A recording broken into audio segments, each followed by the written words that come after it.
Lucy Westenra's diary. The 12th of September. How good they all are to me. I quite love that dear Dr. Van Helsing. I wonder why he was so anxious about these flowers. He positively frightened me. He was so fierce. And yet he must have been right, for I feel comfort from them already. Somehow, I do not dread being alone tonight, and I can go to sleep without fear. I shall not mind any flapping outside the window. Oh, the terrible struggle that I have had against sleep so often of late, the pain of the sleeplessness, or the pain of the fear of sleep, with such unknown horrors as it has for me. How blessed are some people, whose lives have no fears, no dreads, to whom sleep is a blessing that comes nightly, and brings nothing but sweet dreams. Well, here I am tonight, hoping for sleep, and lying like Ophelia in the play, with virgin crowns and maiden struments. I never liked garlic before, but tonight it is delightful. There is peace in its smell. I feel sleep coming already.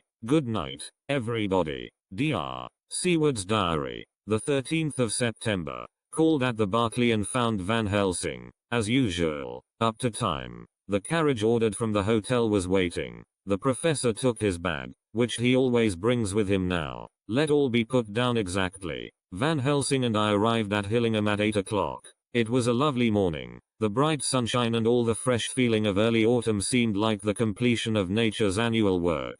The leaves were turning to all kinds of beautiful colors, but had not yet begun to drop from the trees. When we entered we met Mrs. Westenra coming out of the morning room. She is always an early riser. She greeted us warmly and said, "You will be glad to know that Lucy is better. The dear child is still asleep." I looked into her room and saw her, but did not go in, lest I should disturb her. The professor smiled, and looked quite jubilant. He rubbed his hands together, and said, "Aha, I thought I had diagnosed the case. My treatment is working." To which she answered, "You must not take all the credit to yourself, Doctor. Lucy's state this morning is due in part to me." "How you do mean, Mom?" asked the professor. "Well, I was anxious about the dear child in the night, and went into her room. She was sleeping soundly, so soundly that even my coming did not wake her, but the room was awfully stuffy. There were a lot of those horrible, strong-smelling flowers about everywhere, and she had actually a bunch of them round her neck.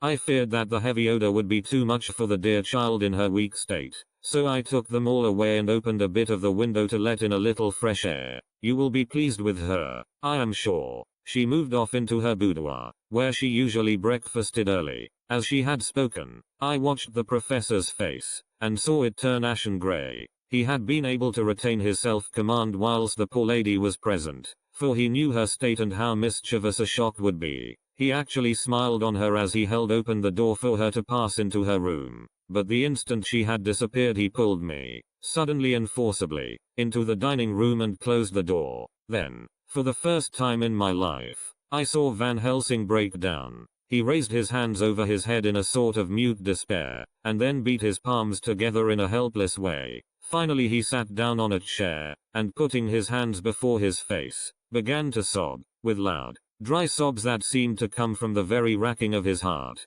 Then he raised his arms again, as though appealing to the whole universe. "God, God, God," he said, "what have we done? What has this poor thing done, that we are so sore beset? Is there fate amongst us still, sent down from the pagan world of old, that such things must be, and in such way? This poor mother, all unknowing, and all for the best as she think, does such thing as lose her daughter body and soul, and we must not tell her, we must not even warn her, or she die, and then both die. Oh, how we are beset. How are all the powers of the devils against us?" Suddenly he jumped to his feet. "Come," he said, "come, we must see and act. Devils or no devils, or all the devils at once, it matters not, we fight him all the same." He went to the hall door for his bag, and together we went up to Lucy's room. Once again I drew up the blind, whilst Van Helsing went towards the bed. This time he did not start as he looked on the poor face with the same awful, waxen pallor as before. He wore a look of stern sadness and infinite pity. "As I expected," he murmured, with that hissing inspiration of his which meant so much. Without a word he went and locked the door, and then began to set out on the little table the instruments for yet another operation of transfusion of blood. I had long ago recognized the necessity, and begun to take off my coat, but he stopped me with a warning hand. "No," he said, Today you must operate. I shall provide. You are weakened already. As he spoke he took off his coat and rolled up his shirt sleeve. Again the operation. Again the narcotic. Again some return of color to the ashy cheeks. And the regular breathing of healthy sleep. This time I watched whilst Van Helsing recruited himself and rested. Presently he took an opportunity of telling Mrs. Westenra that she must not remove anything from Lucy's room without consulting him, that the flowers were of medicinal value, and that the breathing of their odor was a part of the system of cure. Then he took over the care of the case himself, saying that he would watch this night and the next and would send me word when to come. After another hour Lucy waked from her sleep, fresh and bright and seemingly not much the worse for her terrible ordeal. What does it all mean? I am beginning to wonder if my long habit of life amongst the insane is beginning to tell upon my own brain. Lucy Westenra's diary. The 17th of September. 4 days and nights of peace. I am getting so strong again that I hardly know myself. It is as if I had passed through some long nightmare, and had just awakened to see the beautiful sunshine and feel the fresh air of the morning around me. I have a dim half remembrance of long, anxious times of waiting and fearing, darkness in which there was not even the pain of hope to make present distress more poignant, and then long spells of oblivion, and the rising back to life as a diver coming up through a great press of water. Since, however, Dr. Van Helsing has been with me, all this bad dreaming seems to have passed away. The noises that used to frighten me out of my wits, the flapping against the windows, the distant voices which seemed so close to me, the harsh sounds that came from I know not where and commanded me to do I know not what, have all ceased. I go to bed now without any fear of sleep. I do not even try to keep awake. I have grown quite fond of the garlic, and a boxful arrives for me every day from Haarlem. Tonight Dr. Van Helsing is going away, as he has to be for a day in Amsterdam, but I need not be watched. I am well enough to be left alone. Thank God for mother's sake, and dear Arthur's, and for all our friends who have been so kind. I shall not even feel the change, for last night Dr. Van Helsing slept in his chair a lot of the time. I found him asleep twice when I awoke, but I did not fear to go to sleep again, although the boughs or bats or something napped almost angrily against the window panes. The Pall Mall Gazette, the 18th of September. The escaped wolf. Perilous adventure of our interviewer. Interview with the keeper in the zoological gardens. After many inquiries and almost as many refusals, and perpetually using the words Pall Mall Gazette as a sort of talisman, I managed to find the keeper of the section of the zoological gardens in which the wolf department is included. Thomas Bilder lives in one of the cottages in the enclosure behind the Elephant House, and was just sitting down to his tea when I found him. Thomas and his wife are hospitable folk, elderly, and without children, and if the specimen I enjoyed of their hospitality be of the average kind, their lives must be pretty comfortable. The keeper would not enter on what he called business until the supper was over, and we were all satisfied. Then when the table was cleared, and he had lit his pipe, he said, "Now, sir, you can go on and ask me what you want. You'll excuse me refusin to talk of professional subjects afore meals. I gives the wolves and the jackals and the hyenas in all our section their tea afore I begins to ask them questions."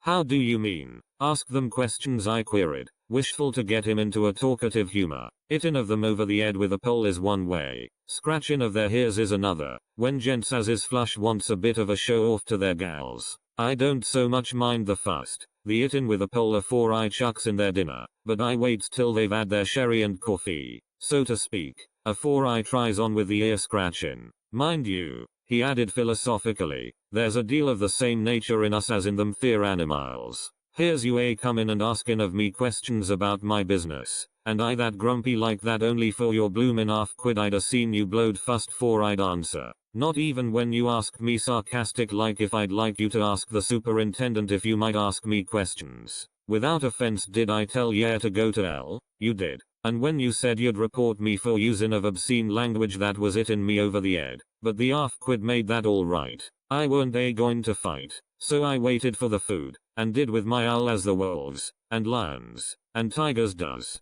But, law love yer art, now that the old ooman has stuck a chunk of her tea cake in me, and rinsed me out with her bloomin' old teapot, and I've lit hup, you may scratch my ears for all you're worth, and won't get even a growl out of me. Drive along with your questions. I know what yer comin' at. That air escaped wolf. Exactly. I want you to give me your view of it. Just tell me how it happened, and when I know the facts I'll get you to say what you consider was the cause of it, and how you think the whole affair will end. Alright, governor. This air is about the old story. That airwolf what we called Berserker was one of 3 grey ones that came from Norway to Jamratches, which we bought off him 4 years ago. He was a nice well-behaved wolf, that never gave no trouble to talk of. I'm more surprised at him for wanting to get out nor any other animal in the place. But, there, you can't trust wolves no more nor women. Don't you mind him, so broke in Mrs. Tom, with a cheery laugh. He's got mindin' the animals so long that blessed if he ain't like a old wolf myself. But there ain't no harm in him.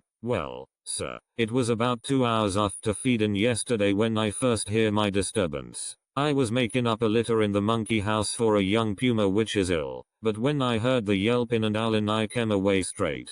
There was Berserker a tearin' like a mad thing at the bars as if he wanted to get out. There wasn't much people about that day, and close at hand was only one man, a tall, thin chap, with a hook nose and a pointed beard, with a few white hairs running through it. He had a hard, cold look and red eyes, and I took a sort of mislike to him, for it seemed as if it was him as they was irritated at. He had white kid gloves on his hands, and he pointed out the animals to me and says, "Keeper, these wolves seem upset at something. Maybe it's you," says I, for I did not like the airs as he give myself. He didn't get angry, as I hoped he would, but he smiled a kind of insolent smile, with a mouth full of white, sharp teeth. "Oh no, they wouldn't like me," he says. "Ah yes, they would," says I, imitatin' of him. "They always likes a bone or two to clean their teeth on about tea time, which you has a bag full." Well, it was a odd thing, but when the animals see us talkin' they lay down, and when I went over to Berserker he let me stroke his ear same as ever. That there man came over, and blessed but if he didn't put in his hand and stroke the old wolf's ears too. "Take care," says I. "Berserker is quick." "Never mind," he says. "I'm used to 'em." "Are you in the business yourself?" I says, taking off my hat, for a man what trades in wolves, etc., is a good friend to keepers. "No," says he, "not exactly in the business, but I have made pets of several," and with that he lifts his hat as polite as a lord, and walks away. Old Berserker kept looking after him till he was out of sight, and then went and lay down in a corner and wouldn't come out the ole heavening. Well, last night, so soon as the moon was up, the wolves here all began howling. There warn't nothing for them to howl at. There warn't no one near, except someone that was evidently callin' a dog somewheres out back of the gardings in the park road. Once or twice I went out to see that all was right, and it was, and then the howling stopped. Just before 12 o'clock I just took a look round afore turnin' in, and, bust me, but when I came opposite to old Berserker's cage I see the rails broken and twisted about and the cage empty. And that's all I know for certain. Did anyone else see anything? One of our gardeners was comin' home about that time from Harmony, when he sees a big grey dog comin' out through the guarding edges. At least, so he says, but I don't give much for it myself. For if he did he never said a word about it to his missus when he got home, and it was only after the escape of the wolf was made known, and we had been up all nighter, huntin' of the park for Berserker, that he remembered seeing anything. My own belief was that the Harmony had got into his head. Now, Mr. Boulder, can you account in any way for the escape of the wolf? "Well, sir," he said with a suspicious sort of modesty, "I think I can, but I don't know as how you'd be satisfied with the theory." "Certainly I shall. If a man like you, who knows the animals from experience, can't hazard a good guess at any rate, who is even to try? Well then, sir, I accounts for it this way. It seems to me that wolf escaped, simply because he wanted to get out."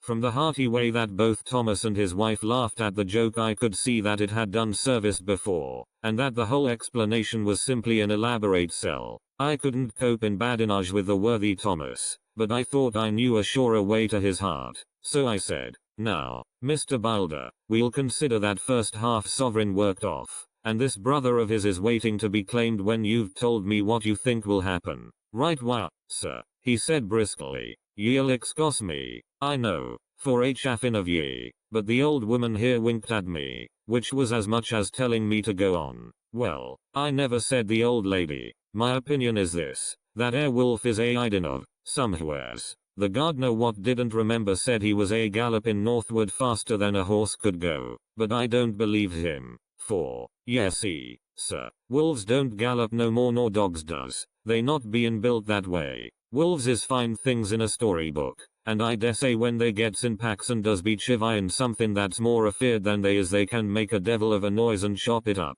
whatever it is. But, Lord bless you, in real life a wolf is only a low creature, not half so clever or bold as a good dog, and not half a quarter so much fight in him. This one ain't been used to fightin' or even to providin' for hisself, and more like he's somewhere round the park a-hidin' and a-shiverin' of, and, if he thinks at all, wonderin' where he is to get his breakfast from. Or maybe he's got down some area and is in a coal cellar. My eye, won't some cook get a rum start when she sees his green eyes shining at her out of the dark?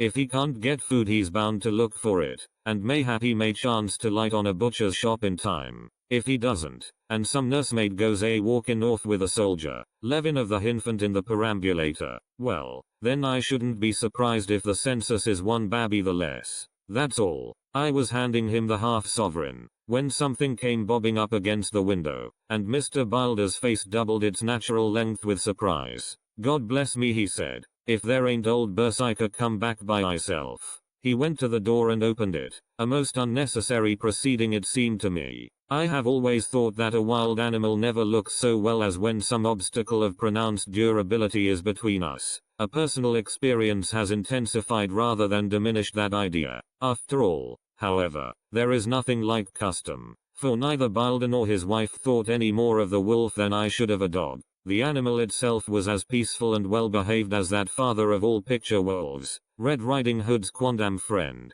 whilst moving her confidence in masquerade. The whole scene was an unutterable mixture of comedy and pathos. The wicked wolf that for half a day had paralyzed London and set all the children in the town shivering in their shoes, was there in a sort of penitent mood, and was received and petted like a sort of vulpine prodigal son. Old Bilder examined him all over with most tender solicitude, and when he had finished with his penitent said, "There, I knew the poor old chap would get into some kind of trouble. Didn't I say it all along? Here's his head all cut and full of broken glass. He's been getting over some bloomin' wall or other. It's a shame that people are allowed to top their walls with broken bottles. This here's what comes of it.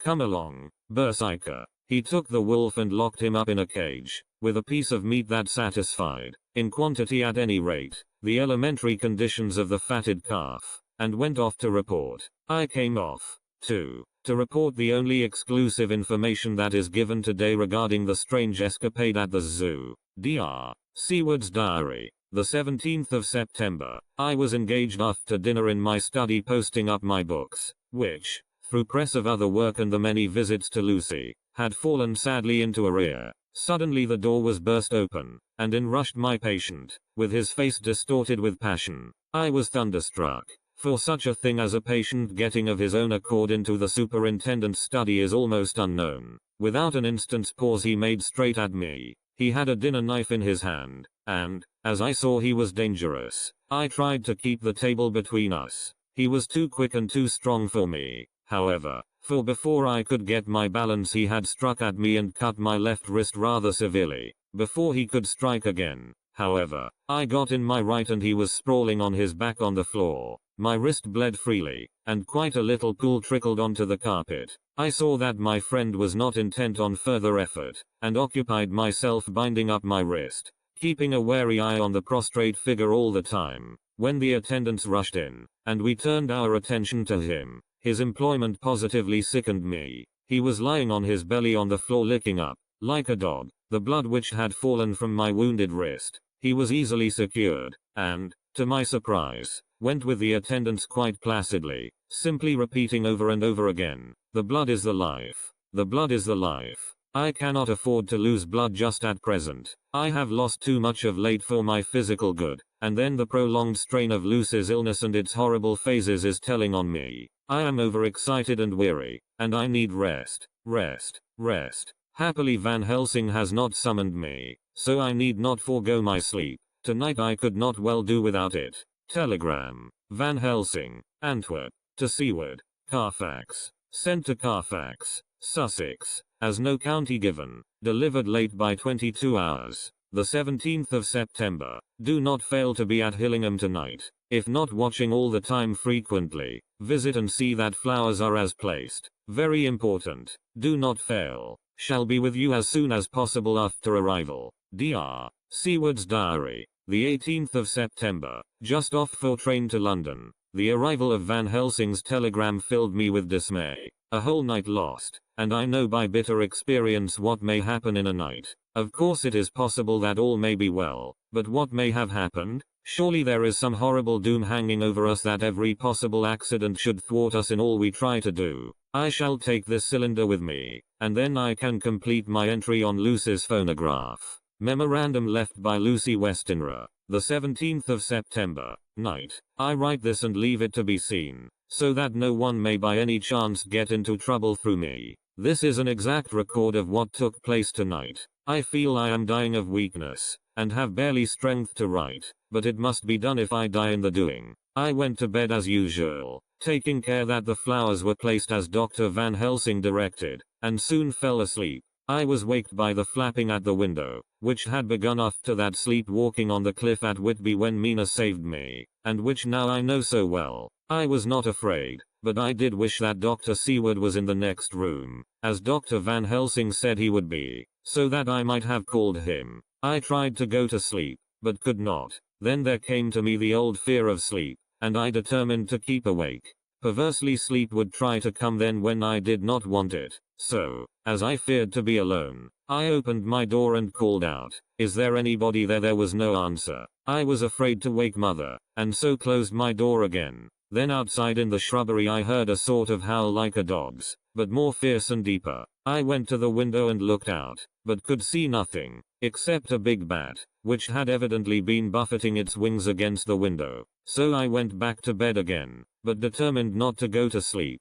Presently the door opened, and mother looked in, seeing by my moving that I was not asleep, came in, and sat by me. She said to me even more sweetly and softly than her wont, "I was uneasy about you, darling, and came in to see that you were all right. I feared she might catch cold sitting there, and asked her to come in and sleep with me. So she came into bed, and lay down beside me. She did not take off her dressing gown, for she said she would only stay a while and then go back to her own bed. As she lay there in my arms, and I in hers, the flapping and buffeting came to the window again. She was startled and a little frightened, and cried out, 'What is that?' I tried to pacify her, and at last succeeded, and she lay quiet, but I could hear her poor dear heart still beating terribly. After a while there was the low howl again out in the shrubbery, and shortly after there was a crash at the window, and a lot of broken glass was hurled on the floor. The window blind blew back with the wind that rushed in, and in the aperture of the broken panes there was the head of a great, gaunt grey wolf. Mother cried out in a fright, and struggled up into a sitting posture, and clutched wildly at anything that would help her. Amongst other things, she clutched the wreath of flowers that Dr. Van Helsing insisted on my wearing round my neck, and tore it away from me. For a second or two she sat up, pointing at the wolf, and there was a strange and horrible gurgling in her throat. Then she fell over, as if struck with lightning, and her head hit my forehead and made me dizzy for a moment or two. The room and all round seemed to spin round. I kept my eyes fixed on the window, but the wolf drew his head back, and a whole myriad of little specks seemed to come blowing in through the broken window, and wheeling and circling round like the pillar of dust that travelers describe when there is a simoon in the desert. I tried to stir, but there was some spell upon me, and dear mother's poor body, which seemed to grow cold already, for her dear heart had ceased to beat, weighed me down, and I remembered no more for a while. The time did not seem long, but very, very awful, till I recovered consciousness again. Somewhere near, a passing bell was tolling, the dogs all round the neighborhood were howling, and in our shrubbery, seemingly just outside, a nightingale was singing. I was dazed and stupid with pain and terror and weakness, but the sound of the nightingale seemed like the voice of my dead mother come back to comfort me. The sound seemed to have awakened the maids, too, for I could hear their bare feet pattering outside my door. I called to them, and they came in, and when they saw what had happened, and what it was that lay over me on the bed, they screamed out. The wind rushed in through the broken window, and the door slammed to. They lifted off the body of my dear mother, and laid her, covered up with a sheet, on the bed after I had got up. They were all so frightened and nervous that I directed them to go to the dining room and have each a glass of wine. The door flew open for an instant and closed again. The maid shrieked, and then went in a body to the dining room, and I laid what flowers I had on my dear mother's breast. When they were there I remembered what Dr. Van Helsing had told me, but I didn't like to remove them, and, besides, I would have some of the servants to sit up with me now. I was surprised that the maids did not come back. I called them, but got no answer, so I went to the dining room to look for them. My heart sank when I saw what had happened. They all four lay helpless on the floor, breathing heavily. The decanter of sherry was on the table half full, but there was a queer, acrid smell about. I was suspicious, and examined the decanter. It smelt of laudanum, and looking on the sideboard, I found that the bottle which mother's doctor uses for her, did use, was empty. What am I to do? What am I to do? I am back in the room with mother. I cannot leave her, and I am alone, save for the sleeping servants, whom someone has drugged, alone with the dead. I dare not go out, for I can hear the low howl of the wolf through the broken window. The air seems full of specks, floating and circling in the draft from the window, and the lights burn blue and dim. What am I to do? God shield me from harm this night. I shall hide this paper in my breast, where they shall find it when they come to lay me out. My dear mother gone. It is time that I go too. Goodbye, dear Arthur. If I should not survive this night, God keep you, dear, and God help me.